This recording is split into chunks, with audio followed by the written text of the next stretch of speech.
ગુજરાત સૌરાષ્ટ્રમાં મોટાભાગના લોકો દૂધ પીવામાં એક સૌથી મોટી ભૂલ કરે છે, જે છે દૂધ પીવાનો સમય.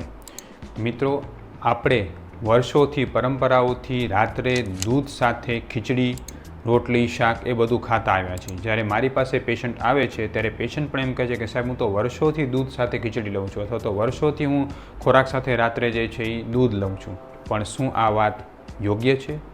મિત્રો, જ્યારે તમે ખૂબ જ મહેનત કરતા હો, ખૂબ જ પરિશ્રમવાળું કામ કરતા હો કે અતિશય પરિશ્રમ કરવાવાળા ખેડૂત હો, ત્યારે કદાચ તમને દૂધ સાથે ખીચડી કે દૂધ સાથે ખોરાક પચી શકે છે. પણ જો તમે બેઠાડું જીવન જીવતા હો પણ તમે રાત્રે રોટલી, શાક, દાળ અને એની સાથે ખીચડી અને એમાં દૂધ લેતા હો, તો 100% એ વિરુદ્ધાહાર તરીકે કામ કરે છે. વિરુદ્ધાહાર એટલે શું? દૂધ સાથે કોઈ પણ નમકીન વસ્તુ લેવી વિરુદ્ધાહાર ગણાય છે. આ રીતે બની લીધેલો વિરુદ્ધાહાર ધીરે ધીરે અનેક પ્રકારના રોગો ઉત્પન્ન કરે છે. એટલે જો તમારું પરિશ્રમવાળું જીવન નથી તો તમારે રાત્રે દૂધ સાથે ખીચડી કે દૂધ સાથે ખોરાક ન લેવો જોઈએ.